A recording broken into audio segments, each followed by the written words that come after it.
Congresswoman Tlaib delivers an anti-Semitic and anti-American speech for a rowdy crowd in Michigan. Keeping you informed and engaged, now more than ever. This is Sekulow. We want to hear from you. Share and post your comments or call 1-800-684-3110.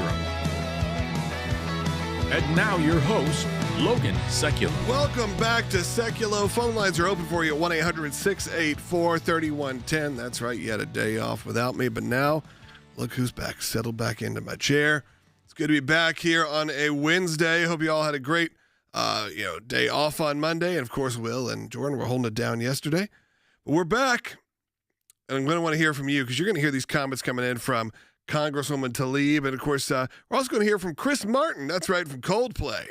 We got a lot to cover today because, the intentional and unintentional anti-Semitic rhetoric, anti-American rhetoric still seems to be on the rise, whether they mean to or not. But I would say that Congresswoman Tlaib did it in a place where I believe the intentions were there. The intentions were pure, if you will. Pure evil, Will. Right, That's a good way. Purely evil. Yeah, there you go. And we're going to play some of that. Should we kick it off with that? Let's start. Yeah, this is from Let's set it up where it is. Yeah. Right. This was in Michigan. This is at the People's Conference of Palestine. The subtitle of this conference was "Gaza is the Compass." So effectively saying that we need to follow the way of Gaza as we seek to free Palestine. And this is one that caught a lot of attention because as she starts to talk to this crowd about the Palestinian cause, and she starts to take a turn back towards America. This is bite one from Congresswoman Tlaib just days ago. They thought they could kill us, rape us, imprison us, violently uproot us from our olive tree farms, starve our children to death, and we would disappear. Well, guess what? Now we're in Congress, and we're every corner of the United States. Y'all, they just don't get it. They just don't get it. They will never truly comprehend, even after 7 decades, that we aren't going anywhere. We are just getting started. I want to say to all of them, every genocide enabler, look at this room's we ain't going anywhere. That is Rashida Tlaib with some signature language. I feel like she always throws in there. You guys can fill in the beeps for yourselves of what she was calling what you would say, quote unquote, genocide enablers, which at this point, Will, I think it's kind of an all-encompassing. It feels like it's not just people who are supportive of Israel and their cause to remove Hamas from leadership. We're also talking about Americans. We're talking about anyone who they believe. And look, the first part of this you could say is pretty generic rhetoric.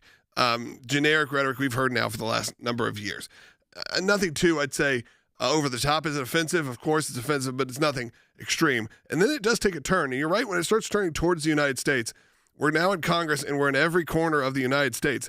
That does feel a little from the river to the sea-ish. Well, and when we get into the next segment, stick around because she turns it not just about the situation in the Middle East between Israel and Gaza, but she actually makes it about the United States and our very system. And it starts to show, Logan, and as we will explain throughout these next segments, that when they talk about from the river to the sea, and when they talk about free Palestine, the true meaning is starting to come out. Because it's not just about Gaza. It sounds a lot more like the rhetoric coming out of Iran between the little Saint Israel and the great Satan, the United States. And we'll talk about why in the next segment. That's right. Phone lines are open for you. We want to hear from you at 1-800-684-3110. Of course, we are always fighting back against this anti-American rhetoric, anti-Semitic rhetoric, and honestly fighting for both sides. Whether you're left or a leftist Democrat or a right-wing Republican, it doesn't matter as long as your freedom of speech is protected, but also that we are standing on the right side of this. So I'm going to encourage you to sign a petition right now. Urge Congress to support America, support Israel. Go to aclj.org/sign. We're prepared to defend America and what truly makes America great. And Corn, I just got back from New York City and New Jersey, spent a lot of time over the weekend there, some amazing people. And it feels like this is a moment. This is a moment where the tide is turning. Be a part of that tide. Right now at aclj.org/sign.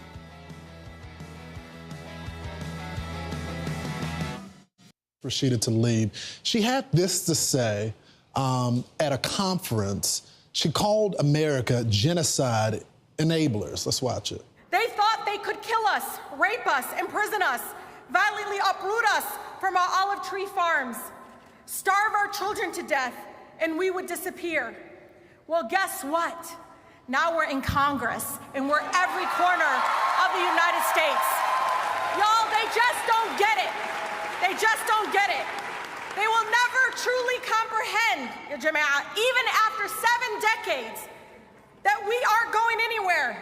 We are just getting started. I want to say to all of them, every genocide enabler, look at this room's. We ain't going anywhere. What's been tested on the killing fields of Gaza is already being deployed right here in the streets of America. You see, that may fly in her district, and that may fly in Zoran Mandani's race here in New York City. But is that the national message that represents your party? Let me be clear here. Rashida Tlaib does not sound like a sitting member of Congress. She sounds like an activist who has no responsibility to the people who elected her. She was elected in 2018, and she sits in a seat that John Conyers vacated, who still holds the record as the longest-serving black member of Congress. The people that elected her didn't elect her on the Gaza and Palestinian issue. I understand that that's her identity, and she's made inroads as being the first Palestinian American elected to Congress, but you don't get to run on your ideology. You have to run on what constituents voted you for. And I believe that the people in her district care about economic opportunity, infrastructure, having crime down, safety in their communities. I mean, at some point, this has to run out. And so I think she has to stop caring about what people online say and care more about what happens in her district.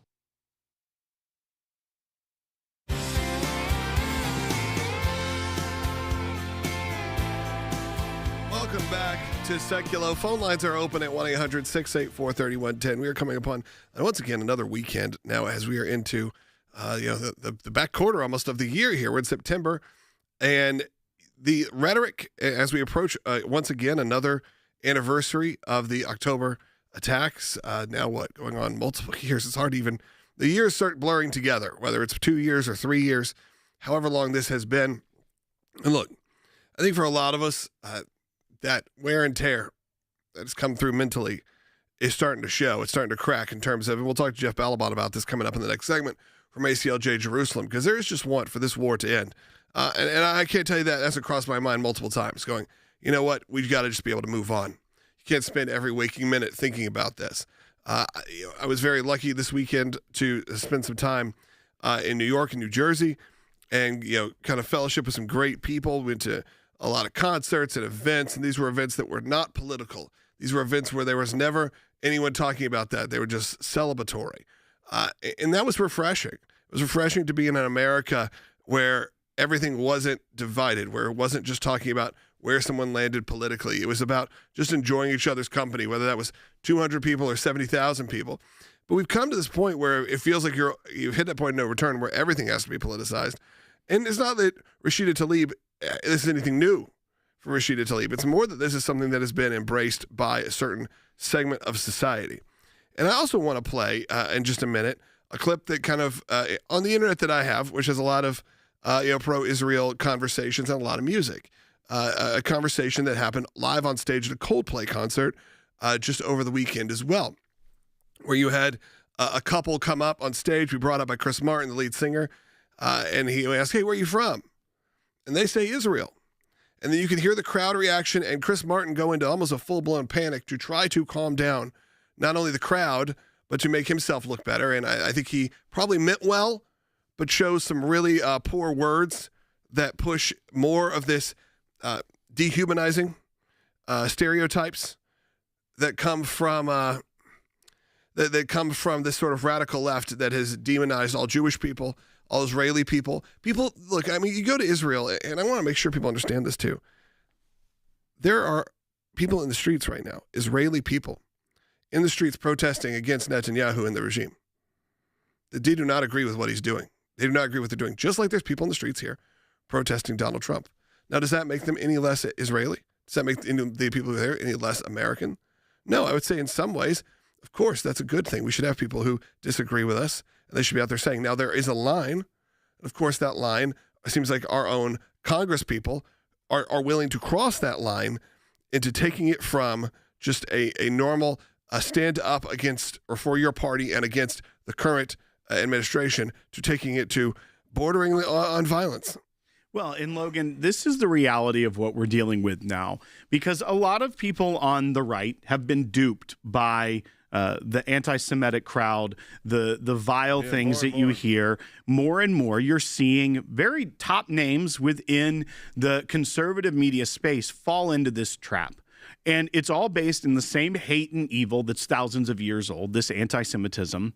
But what you have to realize is that their ideology isn't just about taking down Israel.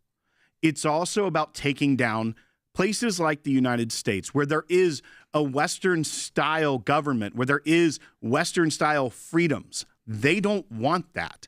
This is from Tlaib, from the same speech, just moments after that first clip we played, where she's taking it not just about, at this People for Palestine conference, it's not just about Palestine in her words. Play bite 2. It's not just Demi Palestinia. It's that as an American, this city taught me that the political structures that I have to work in, that we all are surrounded by, was built on slavery and genocide and rape and oppression. Detroit taught me that these institutions will never save us. Detroit will remind me constantly, the community mothers, that it's not the genocide-enabling Congress or the White House that will free our people. It is only us. It can only be us. Logan, this is getting dangerously close to some of like overthrow type rhetoric of she's a sitting member of Congress and she's saying that the political structures that she has to work in, poor her, being elected to Congress, has to work in these that are built on slavery and genocide. And yet it's not the Congress or the White House, not the freedoms that are enshrined in our Constitution that can save people. It is only the people in that room. I thought this was some of the protesting that I've seen, and whether that was from celebrities or whether that is from members of Congress. There was another famous musician who got on stage this weekend and said anyone who's involved in the administration essentially is, evil or whatever. Of course, that not only alienates half of your audience likely if you're playing music, but also it's this over-demonization. It's no longer about whether we're going to run a better candidate next time and we are going to give a better point of view. And that better point of view is going to win us the day. It's now this talk of, like you said, of like overthrow, where it gets a bit uncomfortable to have these conversations because it's no longer about, and you're right, it's the talking point. It's not about whether you agree or disagree. It becomes right or wrong. And when you start saying something is wrong or is evil, or is genocide defending, or any of the words that she was using on there, yeah, of course, your first initial thought is, well, we have to overthrow it, much like what was happening currently in the situation in Israel. They feel like they need to overthrow Hamas. They can't leave Hamas standing because we know it will just revert. Now, eventually, do things get worn out on the war field, on the battlefield? Maybe so. But look, President Trump just posted on Truth, tell Hamas to immediately give back all 20 hostages, not 2 or 5 or 7, and things are going to change rapidly, and it will end. So you have President Trump still out there trying to find an end to this war that maybe doesn't involve a full submission by Hamas. And I think that's more fighting for the American people, and I don't necessarily have a big problem with that. People have asked me that specifically. Do I think that that's the solution? No, but I also saw someone this weekend said, terrorism can never be defeated, so we got to stop this. Well, that's no way to look at the world either. If we're not fighting for inevitable peace, what are you fighting for? And I guess the answer can't just be, well, they're going to eventually just try to kill us anyway, so might as well just let them. Well, and once again, I think we should play this final clip because the previous ones could just sound like fiery rhetoric, but it does take a turn, which could be interpreted as almost a direct call for some sort of violence. And we will play that just in a second. But also other speakers at this conference said things like this. This is Nidal Jabbour, who is with Doctors Against Genocide, said, it's time for us to pay back and stop the criminals, the perpetrators, the child murderers, and we all know who they are. whether they are in Israel, in Tel Aviv, in Washington, in Germany, in Europe. We name them all. We all know them. They need to be locked up. They need to be taken out. They need to be neutralized to save children, to save humanity. That's calling for the elimination of American leaders, people in Washington, directly at a conference here in the United States. And that's very similar to statement by Congresswoman Tlaib, Bite 3, where she is talking about the tactics inside Gaza already being deployed here in the U.S. Let's play Bite 3. What's been tested on the killing fields of Gaza is already being deployed right here in the streets of America. I don't know that there are many other ways to take that other than support of the massacre on October 7th, the way that Hamas utilizes terror to keep a people contained, have no freedom, no liberty there, no diversity there, and saying that what's been tested on, as she calls them, the killing fields of Gaza is already being deployed right here in the United States. In Gaza, you don't see a healthy legal protest community. You don't see outspoken against a tyrannical government that governs them in Gaza. That would get you killed in Gaza. The only thing you see is terror from Hamas killing Israelis, killing civilians, massacring people on October 7th. That is saying that that's being deployed right here in the streets of America. This goes beyond a call for a censure within the Congress. That doesn't stop her. That makes her more emboldened. She wears it as a badge of honor because she doesn't like the political structure she works in. That is dangerous rhetoric coming from a sitting member of Congress. Yes, you can sign our petition right now at aclj.org/sign or scan the QR code that may or may not appear on your screen. I'm not even sure if there is a QR code. Is there, guys? Is there one? Let's see. Look at that. I think I manifested that well.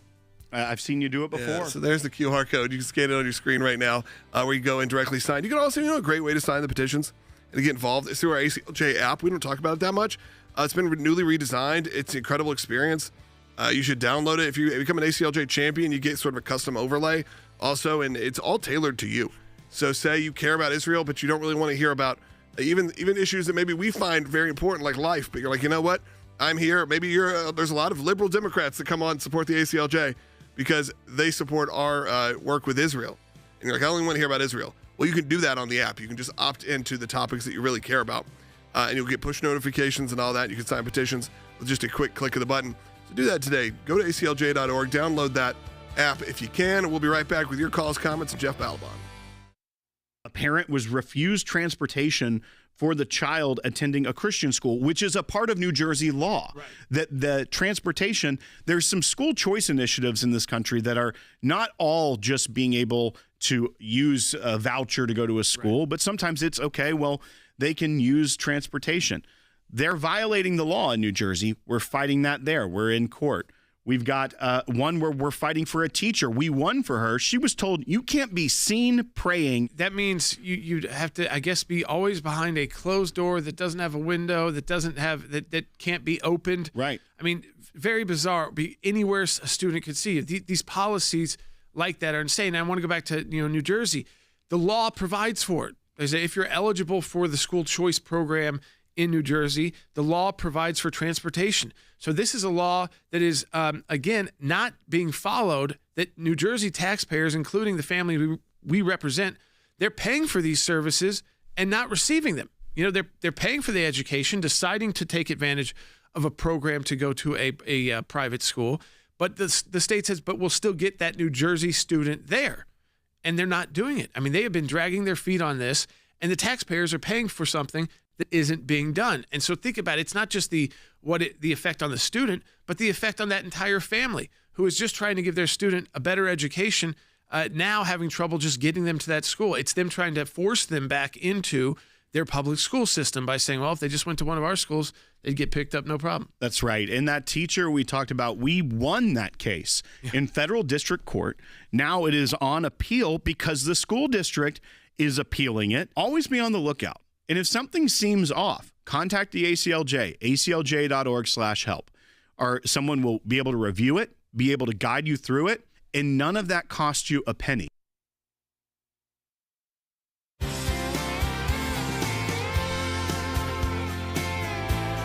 Welcome back to Sekulow. We are joined now. I'm going to jump right in to Jeff Balaban, who is running our team in Israel, the ACLJ Jerusalem team. And Jeff, I want to preface our listeners, viewers, and those who support this show to know that currently there may be some sirens going off, and if that happens, it's because there's some airstrike warnings, which means you need to get out of Dodge. You need to get to your safe space. So if you do have to get up, that is what's happening right now. I don't know if people understand that that is still happening in Israel. And when you have Rashida Tlaib saying, we need to start looking at the same tactics. When she said, what's been tested on the killing fields of Gaza is making its way to the streets of America. Remember, Jeff Balaban right now is experiencing what she thinks is tested in the killing fields of Gaza, as there may be air raid sirens. While we're in the last segment, our phone I have actually 2 apps on the phone that indicate when there may be incoming into your area of Israel. It's very well targeted to where you are, but when there's a possibility that it'll be intercepted, a large missile intercepted, as often happens from Yemen, then it's a broad area of Israel, including where I am right now. I'm going to show you, I don't know if you can see this, just came over now. This is a picture of, if you can see it, of the missile launched in Yemen that they say has been intercepted. So hopefully there will not be an alarm. The alarm goes out on launch. But if there is, I'll have to get up and run to the shelter. I happen to be in a place with a shelter on my floor, so it's not that inconvenient. But yes, that is exactly what they mean. And it's interesting, the inversion of language is what struck me in terms of what Rashida Tlaib and others at that conference. They are perpetrators of genocide. The entire Palestinian collective is defined around every one of its foundational documents of its intention to commit genocide of the state of Israel and of the Jewish people. That's what the river to the sea means. It's interesting that they're adopting language inverting the truth. Others at that conference talked about how we, the normal people, Americans, we worship death, we love death. But the truth is, for decades, until they realized it's clever to invert it, they said the reason that they would win the Palestinian cause, Hamas, the Palestinian Authority and others, is because they said openly that they love death, they worship death, and their enemies more than we love life. Well, they're being clever about how they're inverting it, but what you really hear, and it's hard for me to even believe such a person could be in Congress, the absolute hate that she has for America, the hate that she has for everything America stands for.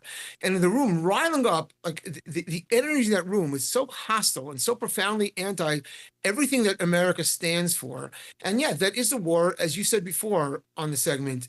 This is not just about Israel. It's been clear from the beginning, America is the great Satan. Israel is the little Satan. The Jews, they despise. The Christians, they hate worse. And the truth is, this is a war. Israel and the Jews are on the front line of the war, but it is a cultural war which already has come to America. She's right. They already are in Congress. They dominate the universities. And so it's very hard for Americans. I'm an American. We grow up feeling we're at peace. But the truth is, the world has changed, and we are at war. They're already waging war against us, and we have to stand up and see it for what it is. Yeah, Jeff, over the weekend, you bring up how the rhetoric has changed so dramatically. I was in New York and just outside in New Jersey at MetLife Stadium at a concert, an Oasis concert. And one of the reviews I read said how refreshing it was to just be in a room of 70,000, 80,000 people, and there weren't flags being raised of any side of politics. There was no Palestinian flags. There was no conversation about it. They just went out, played their songs, and had a great show. And it was a unifying moment of 80,000. And now you flip over, and they said it was kind of like the end of what was going on in Britain in the 90s and what was happening in America, what really it should feel like in America. And then you go over to Wembley Stadium, and this happened over the weekend. Chris Martin and Coldplay were playing. And Coldplay, again, maybe a little more politically active, have always had, maybe their finger on the pulse a bit of what was going on. Chris Martin, highly inspired by a lot of Christian music, grow up in the faith, was raised on Delirious and a lot of those bands. You can hear those influences. But he had a moment where he brings people up on stage. And a lot of times he's had some moments this tour, where he has acknowledged Israelis that were there and people who claim Palestinian background that were there, people with flags, and tried to kind of play both sides a little bit, but was honestly one of the better ones at keeping the crowd at bay. That he brought up two people up on stage, a pair of fans who came up, and I want you to hear what happened. And then I both just think he made just an atrocious mistake at some of the words he's using, because I think he's trying to figure out how to get himself out of this issue that was about to arise at Wembley Stadium. So take a look at what happens here. Where did you come from today? From Israel. Okay, well. Okay, well, listen. I'm going to say this. I'm very grateful that you're here as humans, and I'm treating you as equal humans on earth, regardless of where you come from or don't come from. Thank you for being here. We're grateful, and thank you for being loving, kind. Okay, I'm writing a sign. And although it's controversial, maybe, I also want to welcome people in the audience from Palestine, because we have a belief that we're all equally human. Again, a guy tried to clearly backpedal out of his conversation as the crowd erupts in boos when these two fans just say, hey, we're from Israel. We came to enjoy your concert. And he has to say, well, I'm treating you, look at me, I'm treating you as human beings. As if, number one, every Israeli represents the Israeli government, which is insane. But number two, as if that even had to be something that was, treated, had to be said. It really is a shocking moment, even if, again, the intentions may have been pure. It's like when people say that Israel should have the right to exist, or I support Israel's right to exist. No other nation in the world is talked about that way. I support France's right to exist. It exists. The idea that the only people in the world, their right to exist as a people, in peace, in safety, in sovereignty, the Jews, that the world can't accept that, is what's so extraordinary. And you're exactly right. And by the way, because we're on the topic of music, music is so important because, you can legislate a lot of things, but you can't really legislate culture. And we at the ACLJ, we work in law. You can litigate a lot of things. We look in policy. Again, that's legislation. But also, and the reason, obviously, that we have the show is because culture is above all of those. Culture underlies all of those. And let's not forget that the worst scenes of horror happened at a music festival. Kids just going to enjoy music on a Jewish holiday, and the savagery that was done to them, it doesn't even bear thinking about. And that's what the enemy is. And that's who was gathered in that room in America, in the heart of America, and sort of trying to foment that kind of hostility and hatred at a deep cultural level. Oh, wait, another notification from the phone. I have to see what it is. Whether that's all clear or not. Give me a second. I'm sorry. No problem, Jeff. You focus back on that while we do this. This was a moment that really was over the weekend. This is what you're dealing with here. This is what Jeff has to deal with, what people who are living in Israel have to deal with. And look, Chris Martin and Coldplay are not, the only example of this. I mean, Chris Martin, he has Jewish, at least partially Jewish children. Is married to Gwyneth Paltrow, who's half Jewish, that means their children, at least, by a DNA sense, are part Jewish, quarter Jewish children. And of course, he's dealing with there and having to play both sides of that game. And to say, okay, we support everyone here. Everyone has the right to be here and be excited to be here as fans. I have no problem with that. It's when it takes it to the level of saying, I am here. I am doing the good thing because you are a human to me. Again, as if that should be even a question, just based on where someone is born, where someone's from, what kind of religious background they are, whatever it may be, that is somehow some universal declaration of, look at me, I'm treating you as if you're a human. It's really sad. It really is. Again, as someone who raises children and family to understand their heritage, it is where we are in society, and the culture war continues on. Thank you, Jeff. Hopefully stay safe, please. We'll be back with the second half hour Sekulow coming right up. Stay tuned to ACLJ.org or on YouTube or Rumble or however you get us. We'll be right back.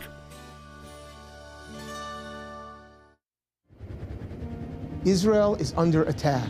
And every day I see ordinary Israelis acting as champions. Not to win medals or glory, but literally fighting for their very right to live, to exist. Being a champion means choosing to do what's right, to do what's hard, no matter the cost. Here in Israel, it can be a dangerous stand to take, but it's essential if the Jewish state is going to survive. As an ACLJ member, you have an opportunity to be a champion too. You can make a difference. You can impact real change and defend life, liberty, religious freedom, while the media and the misinformed march in support of terrorists, even in America. you can stand strong for Israel. By becoming a monthly donor, you can become a champion of life, a champion of liberty, a champion of freedom, a champion for Israel. Become an ACLJ champion. Go to aclj.org champions now.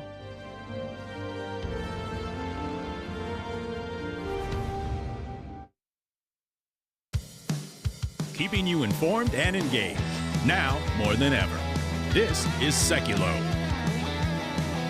And now your host, Logan Sekulow. Welcome to the second half hour of Sekulow. We are going to take some phone calls in this segment. I want to hear more from you at 1-800-684-3110. If you're just joining us, we just had on Jeff Balaban, head of ACLJ Jerusalem, who had to leave, literally had to duck out at the last second of the broadcast due to some warnings of incoming missile fire. You got to remember, this is what happens in Israel all the time.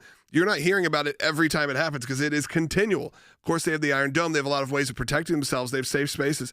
But this is what they're living through 24 hours a day, and specifically the overnight hours. This is the real deal of what's going on, and it's easy for us to forget that is what's happening. We also were talking about Rashida Tlaib making a very, very, not only anti-Semitic, but an anti-Israel, as you'd honestly expect, but really an anti-American point of view at this conference. I guess you'd say a pro-Palestinian, a pro-Gaza conference in Michigan. And then that followed up with a clip we played from Chris Martin from Coldplay, who again, people love Coldplay. I got no problem with their music. I've seen them before in concert. Goes up on stage, brings up two fans, says, "Where are you from?" They say Israel. The crowd starts booing. And Chris Martin, in a moment of, I believe, I'll say, I believe he was probably trying to settle down this crowd, says essentially, you know what? It doesn't matter where you're from and that it's controversial where you're from. I'm going to treat you like the human beings that you are. And the fact that alone, and that is dehumanizing on its face. Again, I think his intentions were negative. I don't know. But I do believe they've been highly public in their views when it comes to some of their political points of view. There's a lot of interesting Coldplay comments. Like, I'm saving my Coldplay musical commentary. You can put that however you want.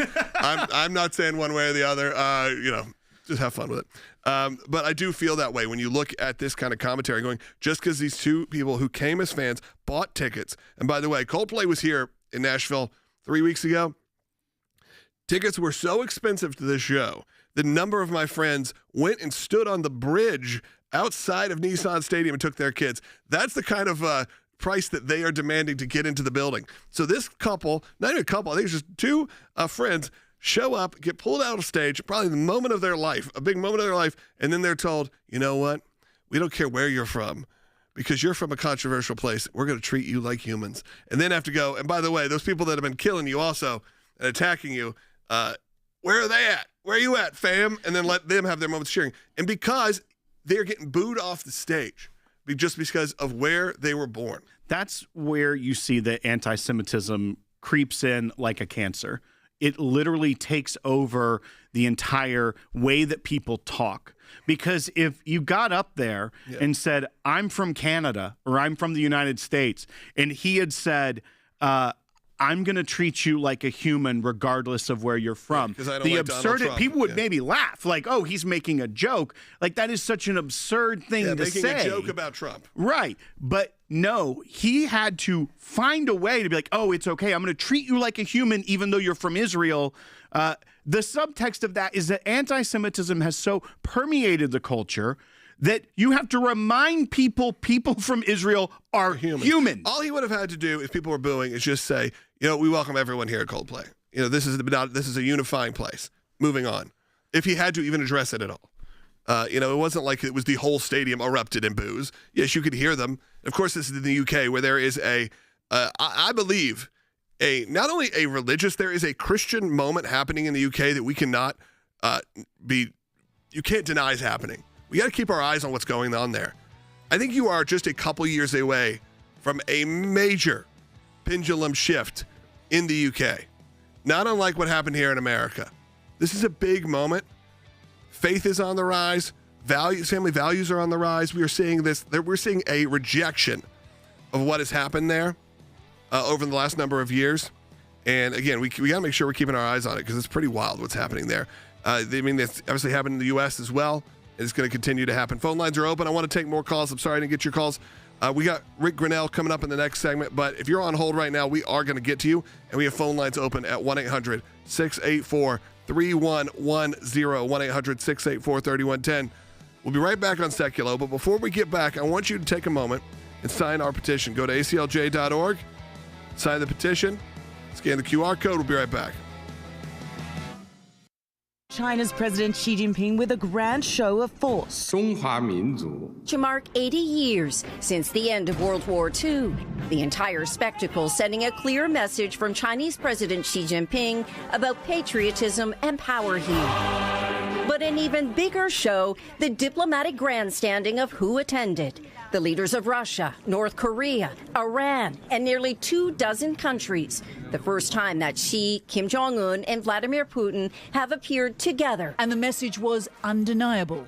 Strength in solidarity and a challenge to the U.S.-dominated world order. On Truth Social, President Trump posting a message to Xi saying, "Please give my warmest regards to Vladimir Putin and Kim Jong-un as you conspire against the United States of America." In his speech, Xi said, "The Chinese nation is a great nation that fears no tyranny."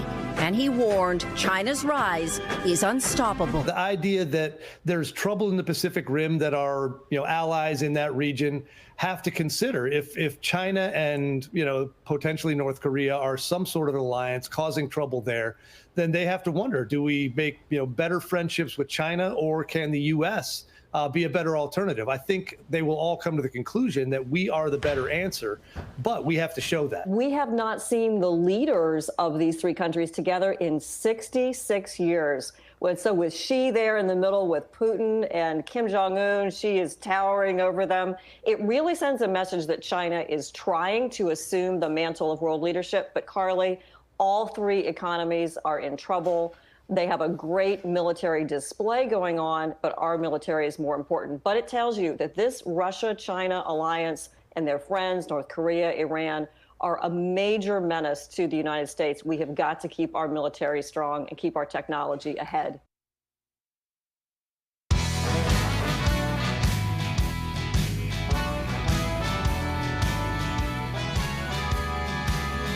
Welcome to Sekulow. Welcome back. Rick Grinnell's joining us now live. Will, we have been talking a lot about, obviously, Rashida Tlaib and all the remarks that came out this weekend in Michigan. I want to get Rick's point of view on that as well. But there's also been some pretty interesting moves in terms of world leaders getting together, having a good time together, Will. And these are ones that haven't necessarily been in the same room in a number of decades, but it's not necessarily the ones you want in the same room.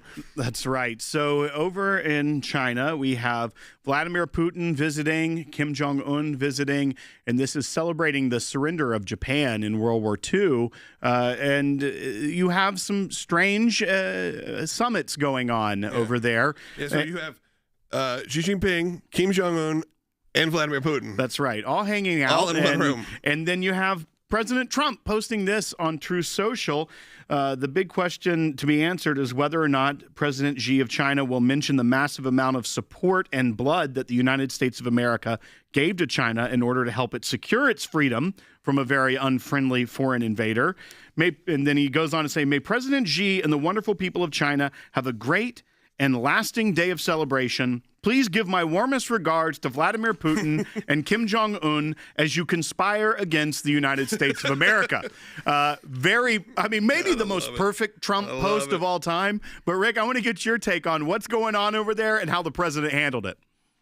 Well, first of all, let's just say we're so happy that it's President Trump who's in the Oval Office handling situations like this, because the reality is that he understands what's going on. He's following it in real time and reacting in real time. And so putting the Chinese in a position where the president of the United States says, "I see what you're doing, and I want to have good relations with you, but this is not helpful," I think is the exact position that we want to be in. President Trump is watching it very clearly. Nothing gets by him, and yet his reflexive nature is to make sure that he's fighting for America, not picking fights, not immediately going for a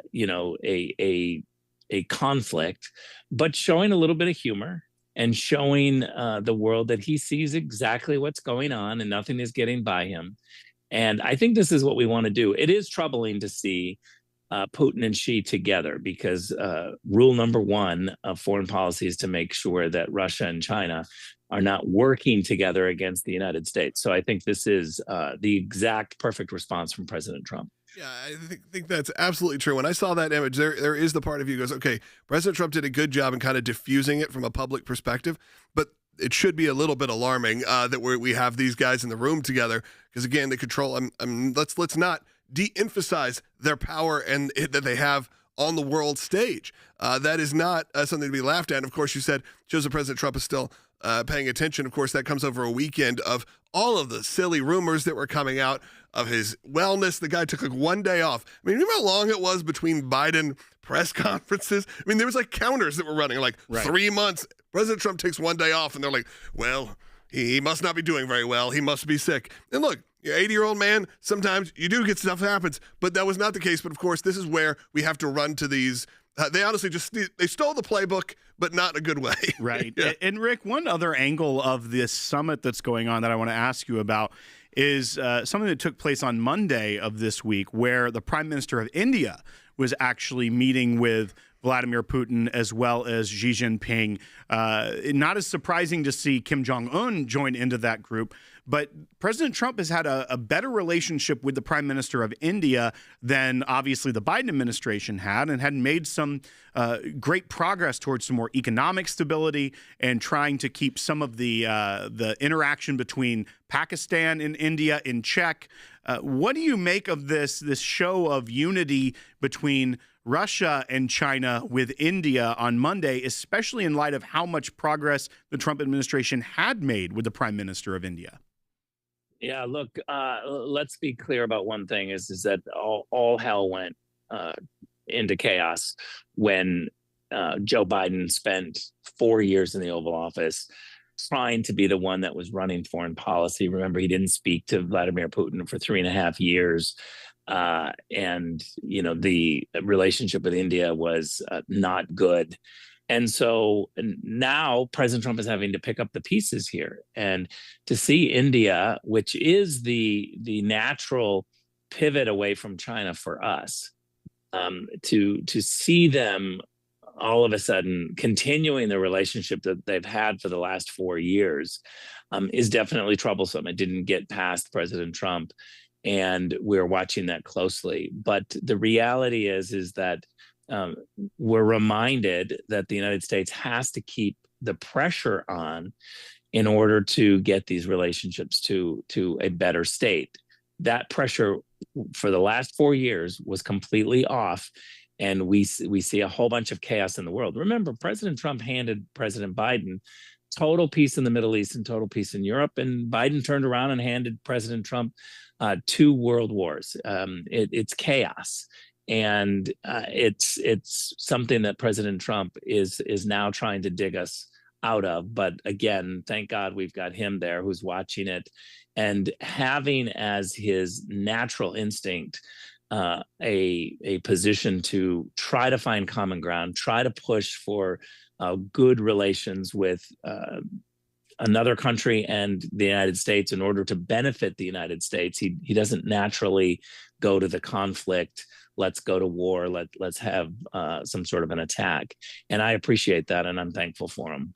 Rick, I want to shift topics just a little bit here. Rashida Tlaib, the congresswoman out of Michigan, made some headlines after a speech she gave at a conference for Palestine over the weekend, mainly going into things about how genocidal and racist and built on slavery that all of our institutions are here in the United States.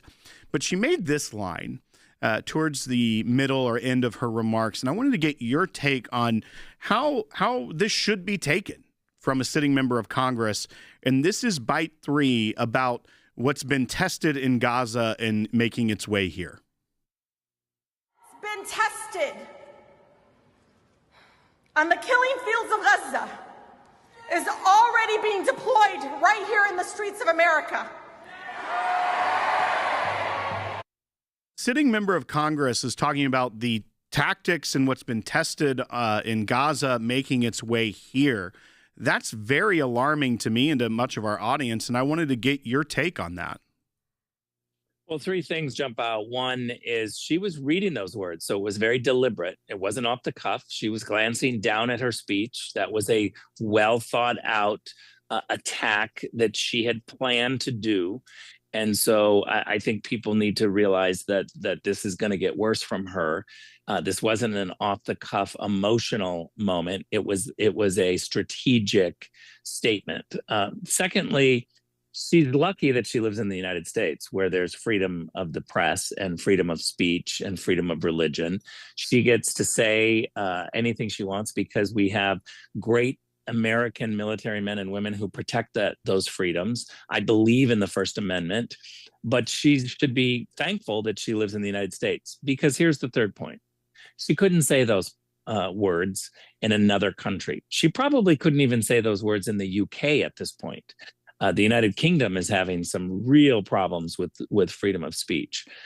But as crazy as her words are, and they are protected speech, I think the best way that we can deal with this is to let her words be known to every single person. Let her radicalness be known, because she's not helping her cause, for one. She's certainly not helping Michigan. She is someone who is a problem, a growing problem. And it's not just politics and PR, but it's getting to the point where she is really not helping our national security. And so she needs to be able to feel the pressure of the public on her words, because those words were strategic and very unhelpful. Rick, I appreciate you coming on and giving your point of view on that. I want to hear more from you later on in the week and next week about even some of the more things that will, I'm sure, shake out. It's always good to hear from your point of view, specifically when it comes to sort of what's going on the world stage and even the pop culture stage, obviously, is you are heading up the Kennedy Center and all the changes that have been going on there, which is amazing. And, of course, we talked about, and we played that earlier, what was going on at Wembley Stadium with Chris Martin coming out saying, oh, I brought some Israelis on stage on accident. Oh, I got to make sure to say, I'm going to treat you like a human. I don't feel like that's going to happen at the Kennedy Center. I feel like maybe your team there understands that we are all are humans. And it doesn't have to be, prefaced. All right. I think, look, go ahead, Rick. Look, that Chris Martin fiasco was embarrassing. He didn't know what to do. No. And I think he's damaged by that now. People see him. I see a lot of criticism towards him. And that will never happen at the Kennedy Center. We're doing Parade, by the way. It's a great musical, amazing. And it talks about anti-Semitism. So come see Parade at the Kennedy Center. Go see Parade. I'm sure it will be excellent. I didn't mean to cut you off, Rick. We're running out of time. But again, thank you always for coming on. We have more information about what's going on at the Kennedy Center. I always like to hear about that and support our friends in the arts and the arts community. Phone lines are open for you at 1-800-684-3110. We got 3 lines open. We'll take your calls when we get back. I'll see you now. As these liberal governors defy the president's policies and say, we don't need you to do here what is clearly working in D.C. to get a hold of the crime problem that we have. In Chicago over the weekend, 54 people were shot, with 7 or 8 killed in those shootings. That is just unsustainable, unacceptable for an American city. All while the governor is not wanting to do anything with the president of the United States to try and get the crime problem under control. News outlets based in Chicago couldn't even get a solid number yet, and that may be because some of those people who were shot could be in such critical condition that 2 hours ago they wouldn't have been considered someone who had died or were killed, and now they are. I mean, imagine also the stress on the police. This is not like this happened in a couple big incidents. This is at least 54 individual shootings. The only one that had a multiple person connection was a drive-by shooting. Yes, those are still occurring in the streets of Chicago that injured 7. So that was one grouping. But imagine the police force necessary and the response necessary on a weekend like this to deal with 54 individual incidents of violent crime using using guns, and then having the gall to go out on national television and mock what Donald Trump is doing to clean up Washington, D.C., where carjackings are down nearly 90% just about 15 days into the program. The states that are more left-leaning prefer to play politics with the lives of their citizens instead of getting a hold on what has been a decades-long problem. All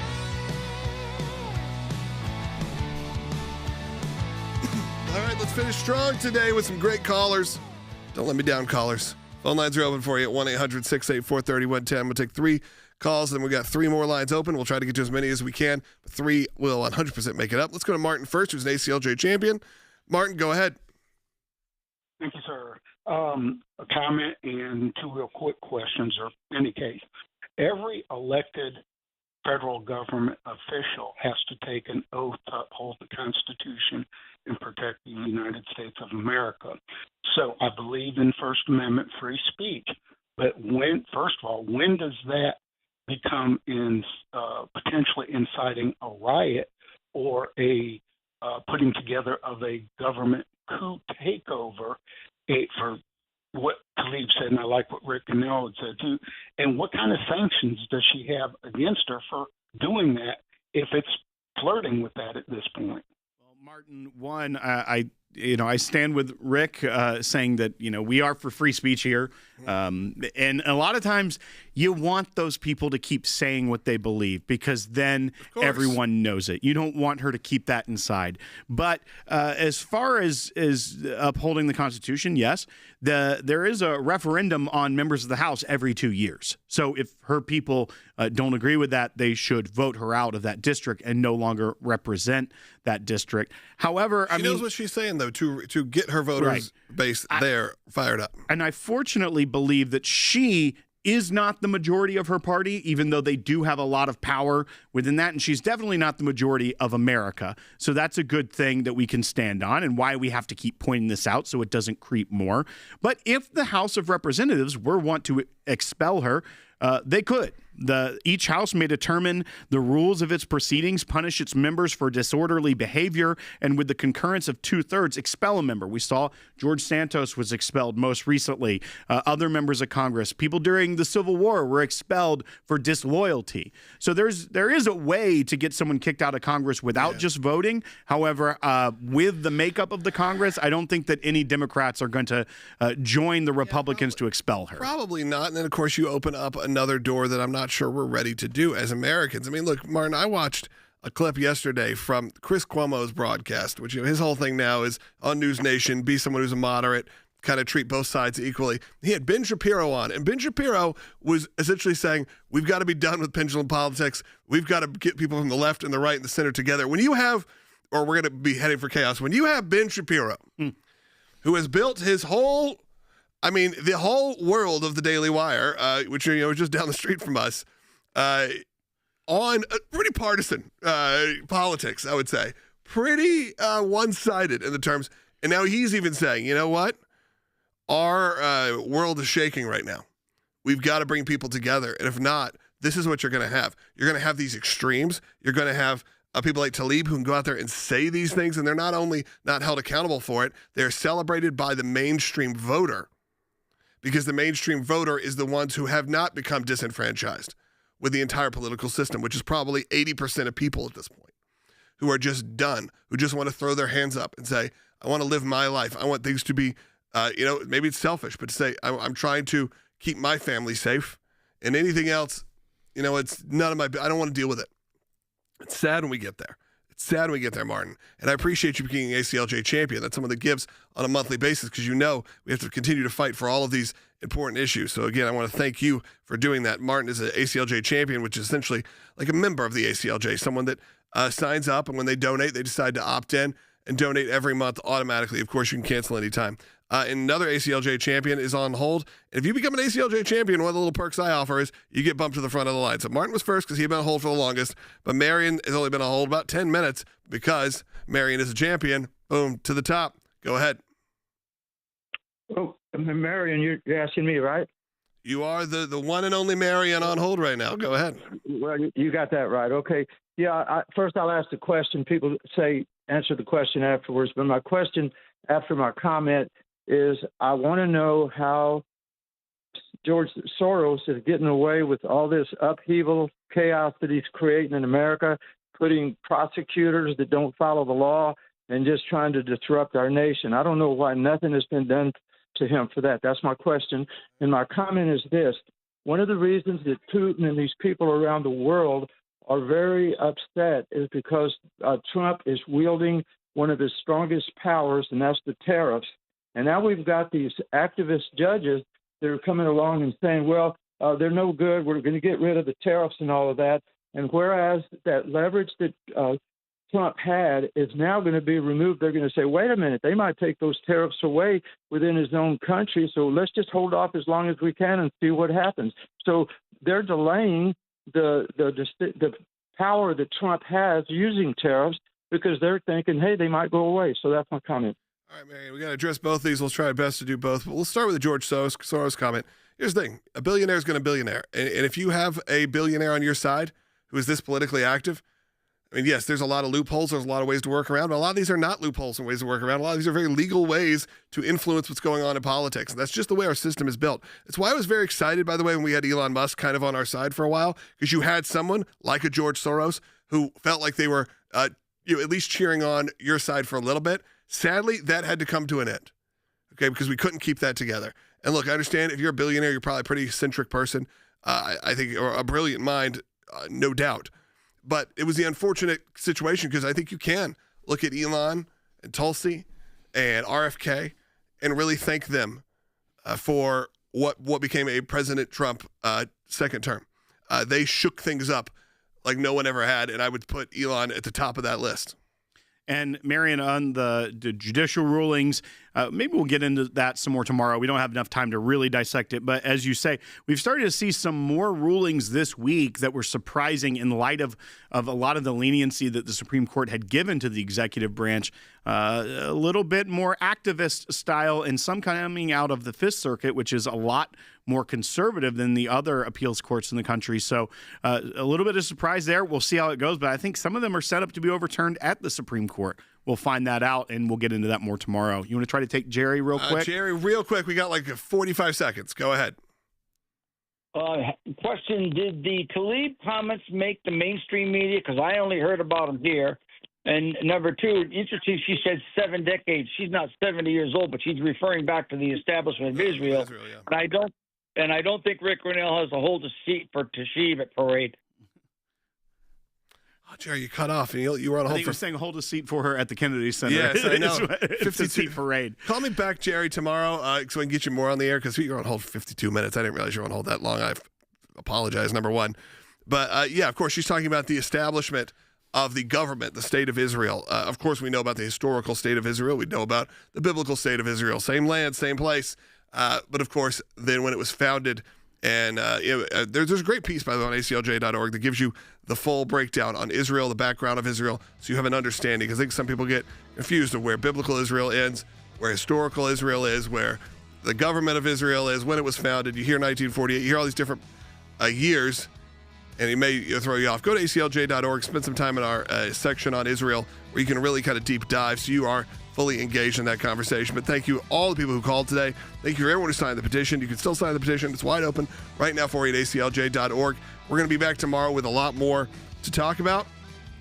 And again, every day we are fighting against this anti-American, anti-Semitic rhetoric that we're hearing from, sadly, from not just from pop culture, but from representatives of our own country.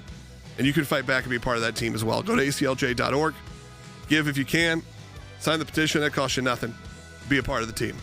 That's again at ACLJ.org, and we'll talk to you tomorrow.